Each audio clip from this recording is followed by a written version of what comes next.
Hi, and welcome to Belated Binge, Sons of Anarchy. I'm Zach, your host, revisiting some of the most iconic series in recent memory that I nearly missed out on, like Sons of Anarchy, which I didn't watch until like 4 years after the last episode aired on TV. And now I've watched nearly every year since, except for last year, which I was saving for this podcast. Today, we continue our binge of Season 1 with Episode 2, Seeds. And the title is a little on the head. I'll just leave that there for now. The Belated Binge Podcast. Before we get into it, there will be spoilers. This series wrapped in 2014. I'm going to try not to give everything away, but if you haven't seen it by now, you're later than I was. There will also be adult language and situations, especially with this particular show. Trigger warnings aplenty. Use earbuds if needed. Shout out to Alex and Cade, the Bonus Binge Squad. For your own shoutouts and access to bonus episodes, join on patreon.com/belatedbinge. Link in the show notes. I want to kick this thing off like I did in the last episode. I think that went kind of well. I hope you agree. We're going to keep this thing rolling. Going to try to introduce each of these episodes as if this was a romance movie or a romantic comedy. Wish me luck. What's better than an intimate night with a person you're attracted to? How about two people you're attracted to? At least that's what Tig Traeger originally thought. But now it's up to him and his brotherhood of biker buddies to cover up the evidence of his night of sexual bliss. And they prove they'll go to the center of the earth, or at least 6 feet of it, for each other. Let's jump into episode 2, Seeds. We open in on Jax with a welder. We're mechanics, after all. And Bobby shows up with the good shit. And the good shit are apparently muffins, which is awesome. And again, it's these early episodes, I love how there's like this balance of these badass bikers, but also there's this sprinkling in of comedy where you think, oh, these badass bikers are just really stoked to eat some really good muffins. Clay brings the payout for the gun deal that they just made, apparently, which this doesn't quite work for me, because in the pilot episode, the whole reason that the Niners were so pissed, not the whole reason, but a big reason that the Niners were so pissed that they didn't have their guns is because they had already paid for those guns. And now they had to go steal the guns back. They got them to the Niners, and now Clay's paying everybody from the gun deal. Shouldn't that money have already been distributed? Is kind of all I'm saying here. And now Juice informs everyone that there's a warrant to search their warehouse, which, if you recall, that's the house that blew up.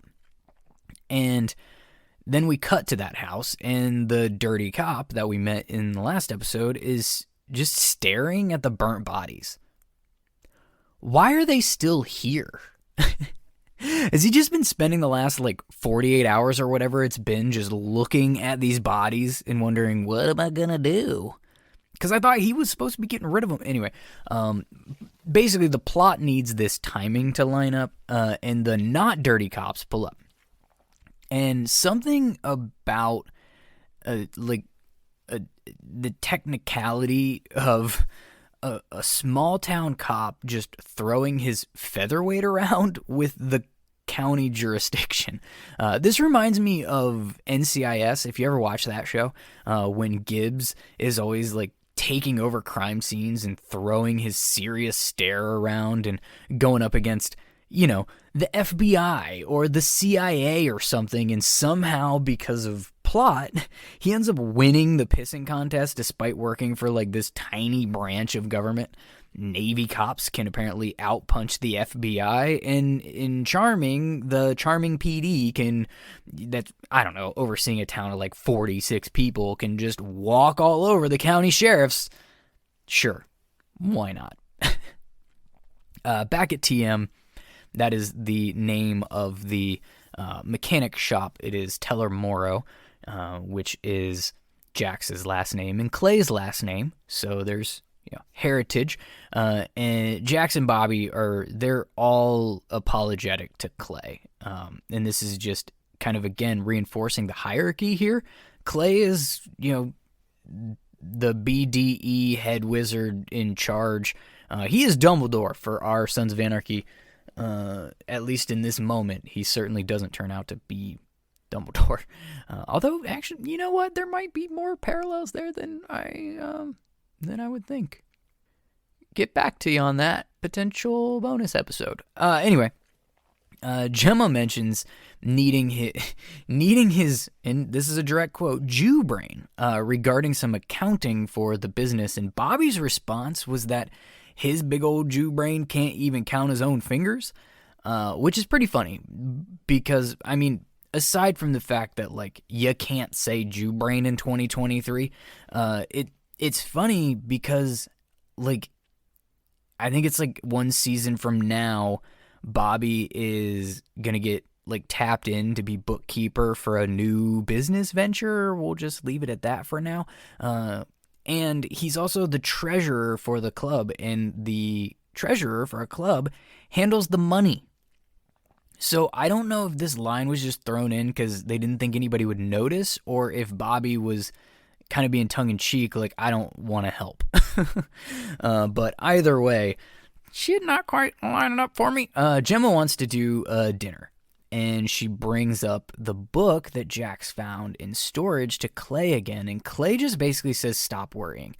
Again, this is funny based on how he's going to react to something else written by Jax's dad. Spoiler alert. Foreshadowing? Whatever you want to call it. Clay gets a call from someone named Unser and tells Tig that there's going to be a protection run. And this is where Tig tells Clay that he was sleeping with the 2 dead girls from the gun warehouse explosion. He didn't think or bother to tell him last episode when they were staring at those bodies.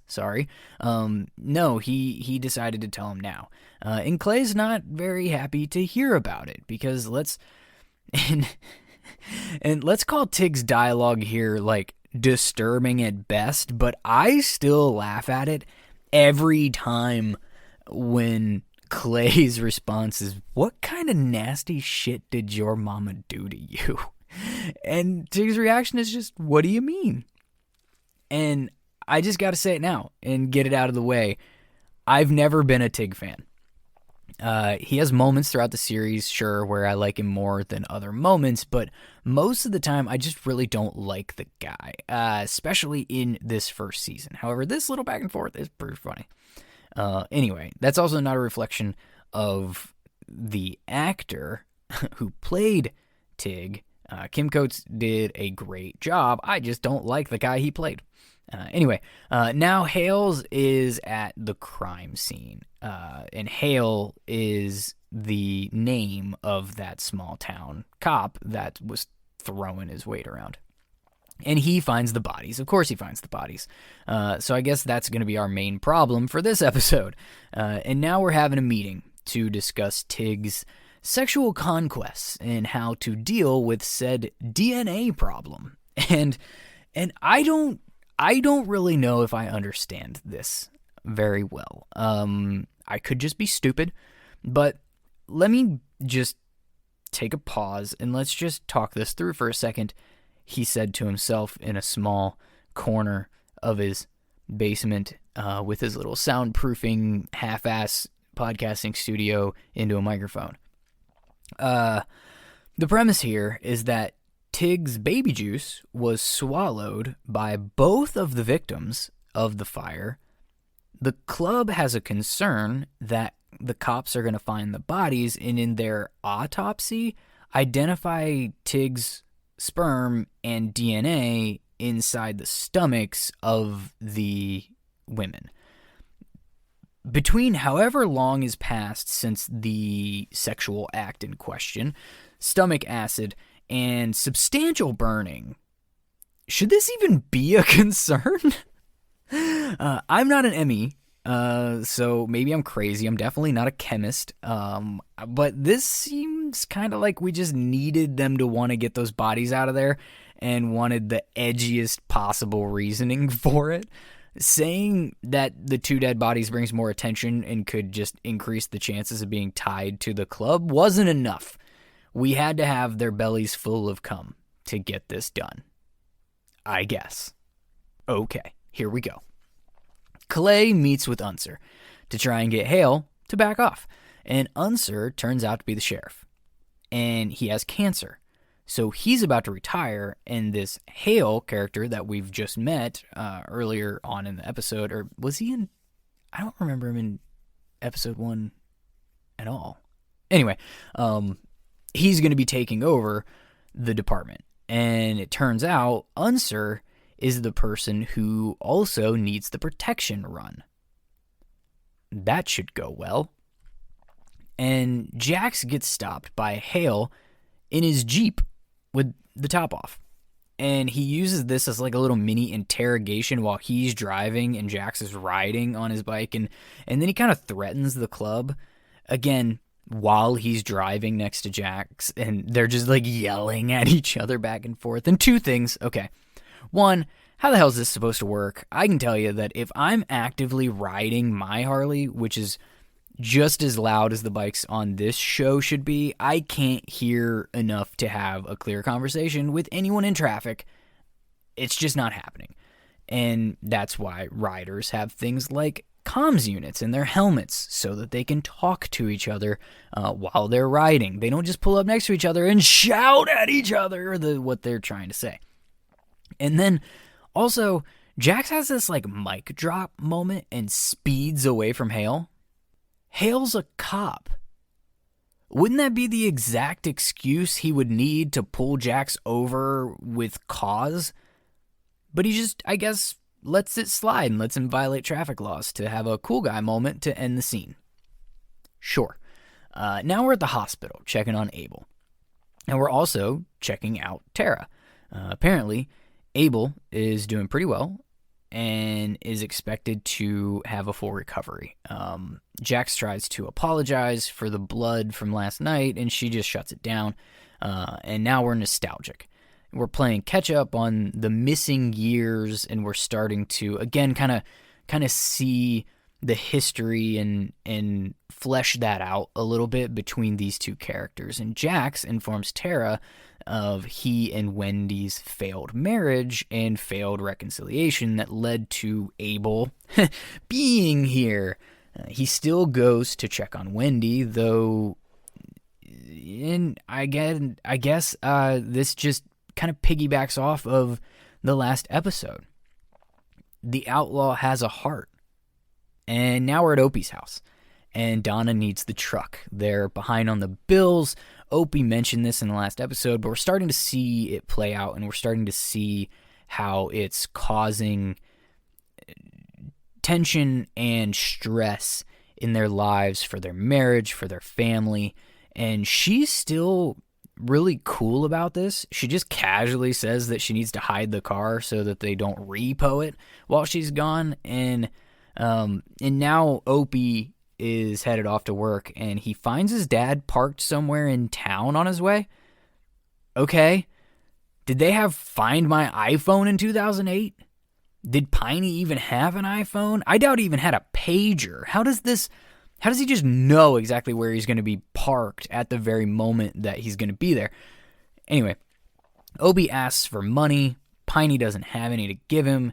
He does tell him about the protection run, though, and we clearly get the sense here that Piney is not the super supportive daddy type. His response at the end is, quit whining, grow a dick, and take care of your business.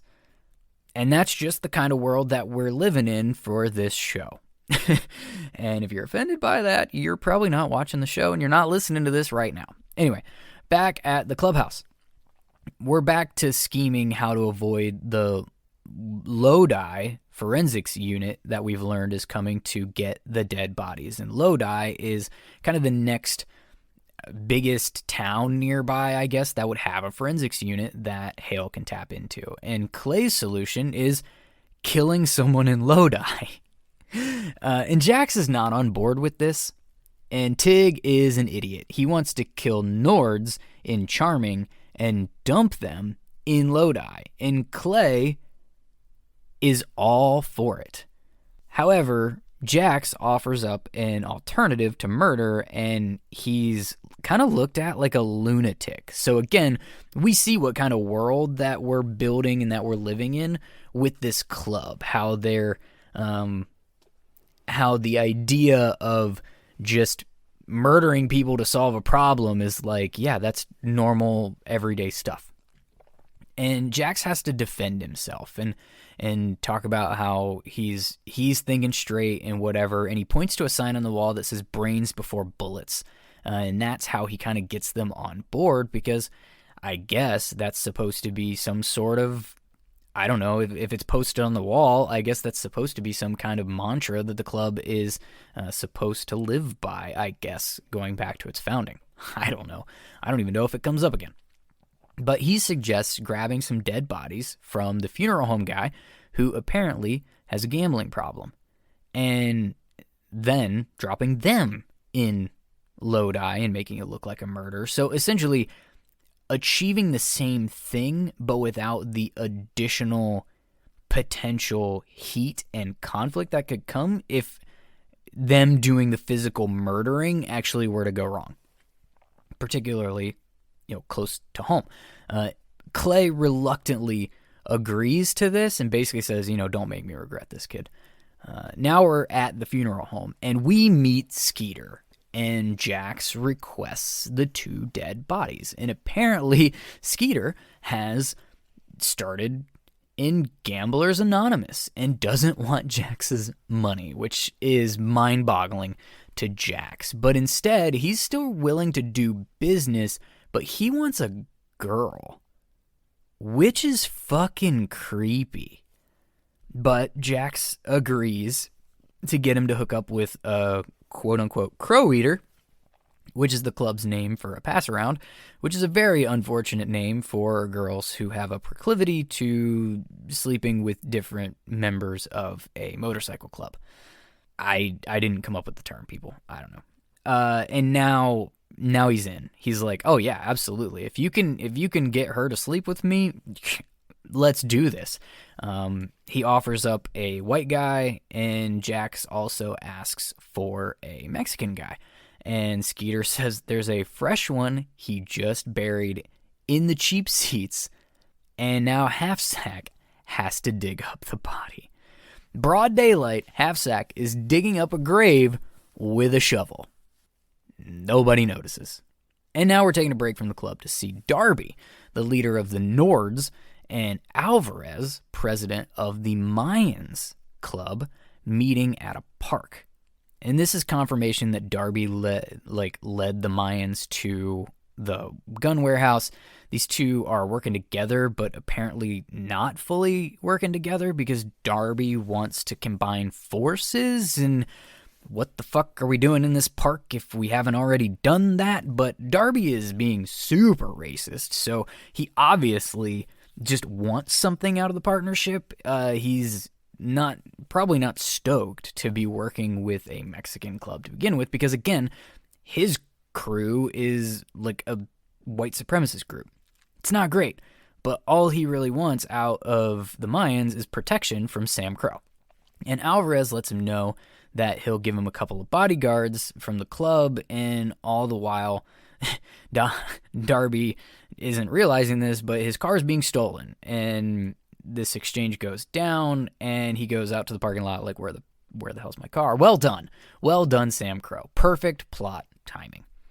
And now we're back at the clubhouse. We've got Jax in his little room that he's apparently sleeping in because his ex-wife had his house.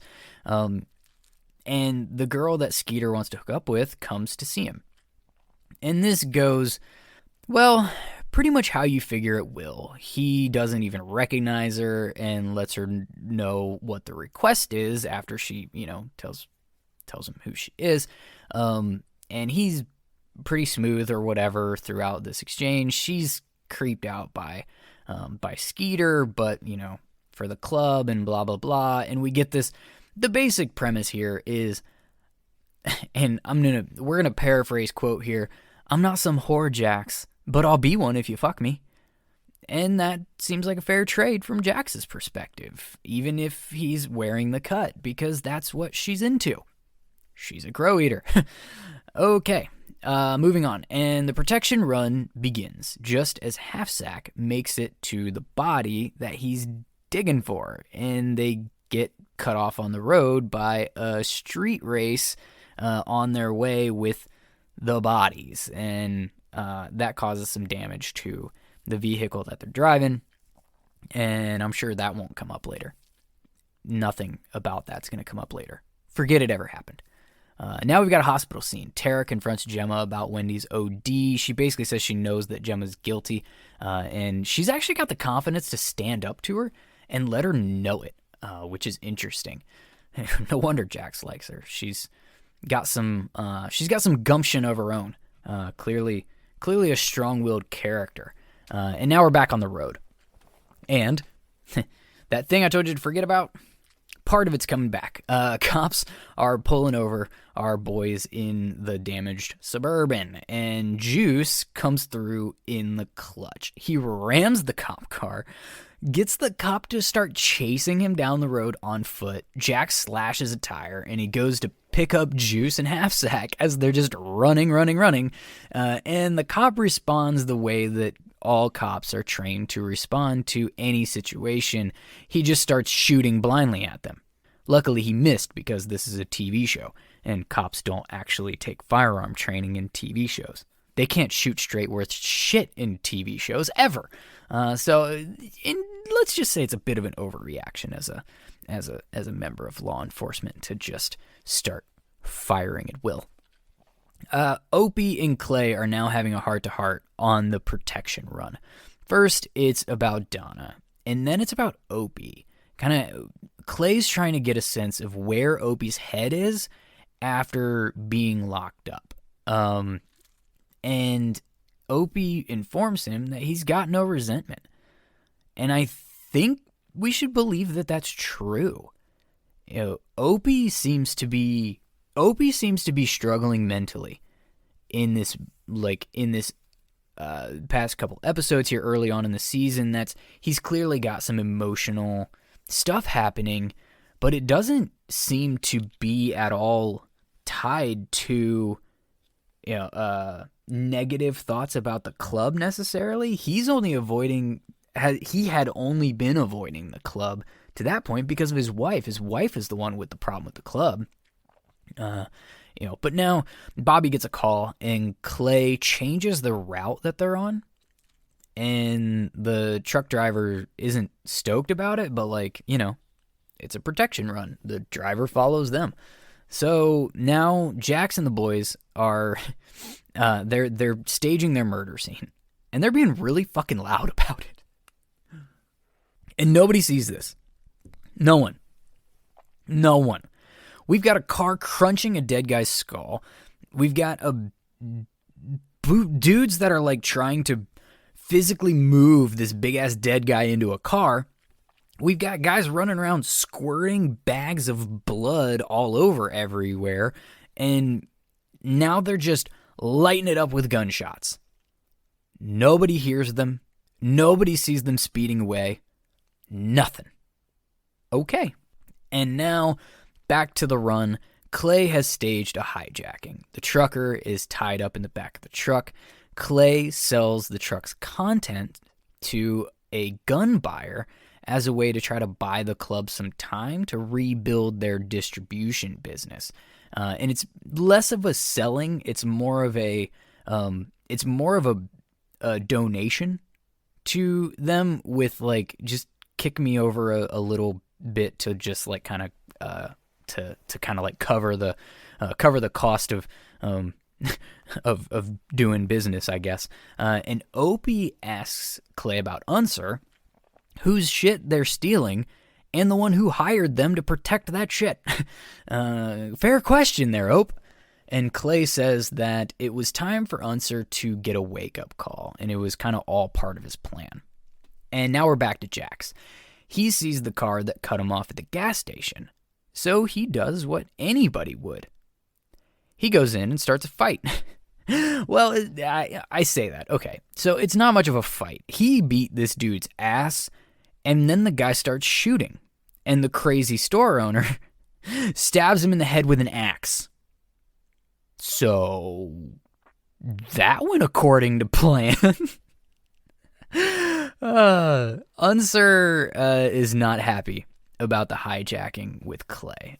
Clay uses the hijacking as leverage to make sure that Unser keeps his job for another 6 months. And now we're starting to see this is what Clay was kind of playing at. He wants Hale off his back. He wants Unser to keep his badge and basically threatens that all of his trucks are going to be getting jacked until he agrees. And when Unser kind of he figures he's, this is how you treat an old friend? No, this is how I treat an old cop. And if you thought that these two were more than acquaintances, this would lead you to believe otherwise. And now we've got Donna. Donna's at the grocery store, and this sucks.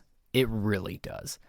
Donna is just trying to buy groceries to feed her family, and the store clerk, I guess, informs her that they can no longer take her checks because they keep bouncing. And she has to put some of the stuff back so that she can pay cash. And Gemma, of course, is in the store, and she sees this go down, and she brings out the rest of Donna's groceries to Donna in the parking lot, and Donna tries to turn it down. And this is where Gemma gives her the, SAMCRO is the glue speech and invites Donna to dinner. And essentially tells her not to talk anymore because Donna she's feisty. She very feisty. And now we have another cut. We've got Hale in the barbershop, and he tries to confront Unser about pulling the surveillance he had on that gun warehouse. And Unser informs him that he's keeping his badge another 6 months. And Hale is not stoked. And Unser doesn't take too kindly to being accused of being on the club's payroll. And that is something that's going to come up again. And this is actually something that, while I know I said that I was going to keep spoilers to a minimum, this is an interesting dichotomy to me with Unser's character, because we do find out that he's right about this. At no point are we is he being paid by the club to do things? Not like the dirty cop that we saw from the county sheriffs in the pilot episode. That was a literal money exchanging hands situation. So it's really easy to assume that Unser would be the same way, but that actually doesn't turn out to be the case. There's more to the relationship between Unser and this motorcycle club that gets really, really interesting, and that's where I'm going to leave that. So anyways, we're back to Jax, and he's reading his dad's book. This time, he's on the roof, and it becomes a voiceover kind of captioning what he's reading from what we can assume is John Teller's voice. And this kind of becomes a theme a little bit. Jax ends up spending quite a bit of time on that roof, reading from that book, and we hear John Teller do some voiceover stuff. And it's kind of a cool production play, and that piece of the show evolves over time as well, which is really cool. Now we've got Tig and Bobby getting the dead girls out.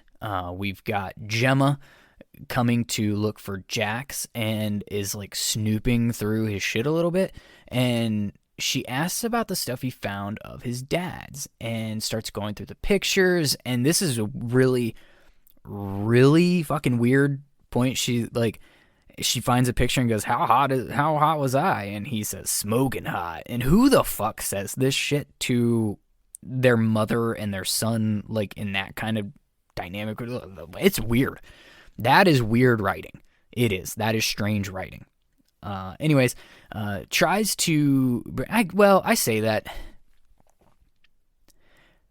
I say that that's strange writing, but I've also kind of seen people talk like that to each other as, like, son, mother, in those moments. Very, very, like, very light-hearted, tongue-in-cheek, and that's obviously what they were going for. But it's weird to watch each time, even if I've seen it in real life play out similarly. Just less creepy, to be honest. Anyways, she tries to bring up the writing again and asks to read it herself, and she's not being slick here. And Jax is catching on, and he keeps the book on him as he gets called out to do something out in the garage. And now she's just flat out going through everything, trying to find this book, and stops on a picture from her wedding day. Episode 2, and Gemma is already clearly very toxic. And now we've got to cut to Hale. He comes to TM, and he comes to confront Clay and Jax. The dead bodies are gone at the warehouse, and he calls them white trash thugs. He gets in Clay's face about you can't stop progress, and that's going to be a thing that comes back up again. And now we've got the cremation of the dead girls, and Tig says a little prayer, and everybody's standing around it. It's a little ominous. It's also a little weird. And now we've got our ending montage for the episode. And if you will notice, if you're new to this series, each episode ends in a montage. I'm pretty sure that's consistent with literally every episode. Anyway, our ending montage for this episode, Jax is at the hospital. Gemma's burning that picture that she found. Hale is like sulking. Donna and Opie stayed home to eat dinner with their kids, clearly very upset and uncomfortable and tense and stressed and just they're not in a good place right now. And the rest of the club is over at Gemma's for this like big dinner.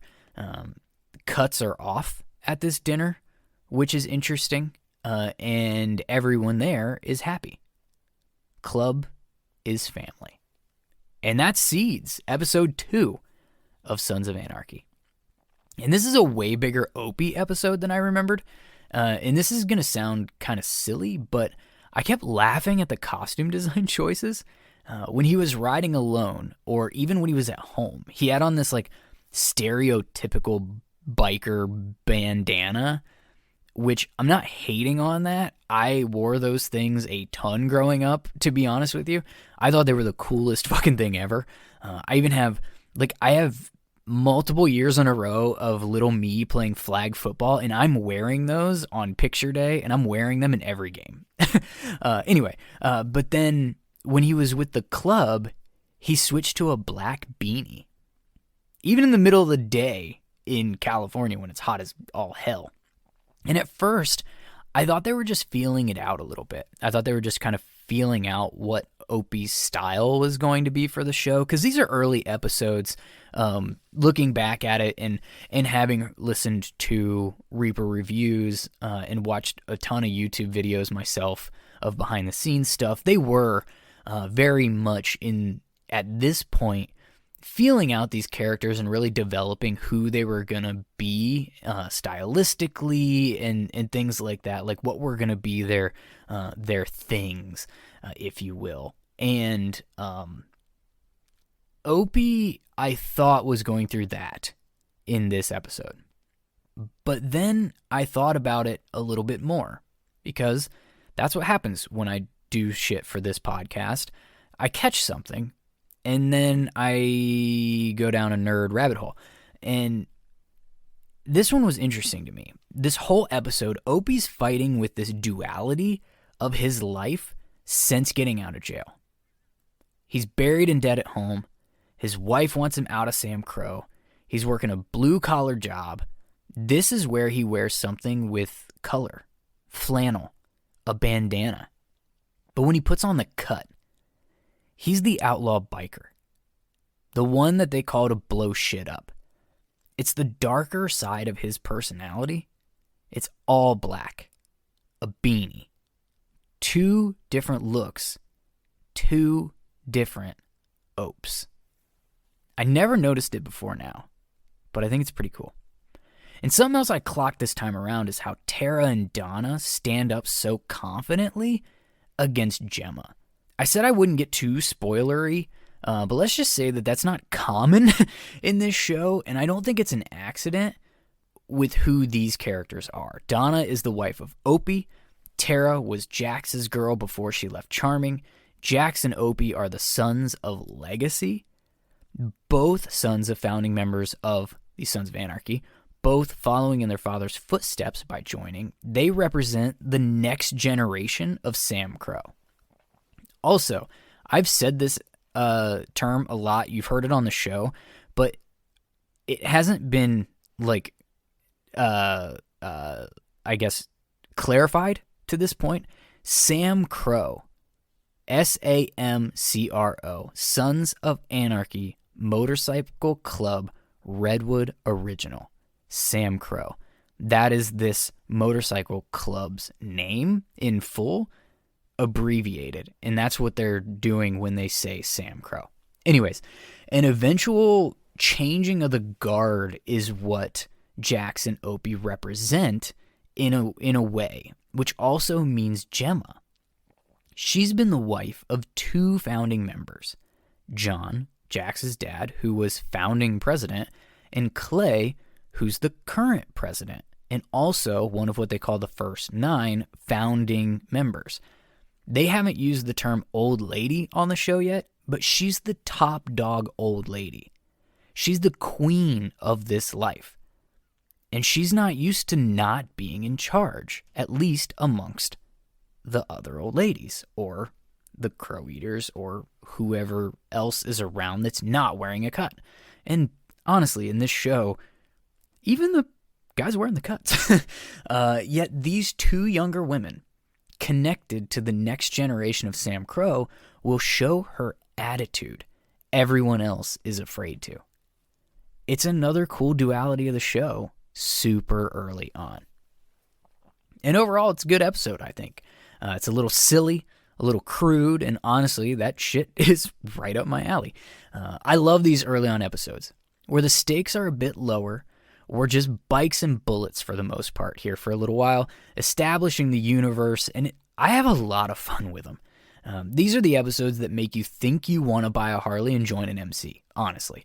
The camaraderie, the brotherhood, family, fun, an edgy lifestyle, follow your own rules. The whole thing is kind of the epitome of what you want an MC to be, and a lot like what John Teller wanted it to be.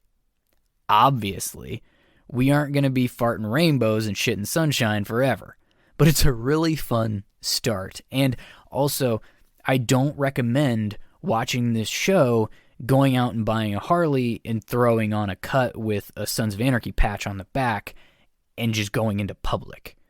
Like, literally, don't ever do that. That's not safe. Anyway, before we get out of here, we got to go do one more thing. We're going to rewrite Sons of Anarchy. One small change to each episode at a time. I'm posing a question. You can tell me what the impact would be on the episode that we just watched, as well as the wider story if you're doing a rewatch. For this episode, what if Donna accepted Gemma's help and dinner invitation? Let's see what that does to our story. I'll share the question on social media. You can follow @BelatedBinge across TikTok, Instagram, Facebook, and Twitter. There's also an exclusive Facebook group for listeners of the podcast. Links in the show notes. The best responses will be included in a future episode. If you enjoyed this episode of Rebinging Sons of Anarchy, give me a follow. Leave a review on Apple Podcasts, please. Also, whatever you're listening on, if they have a review, I would appreciate it there too.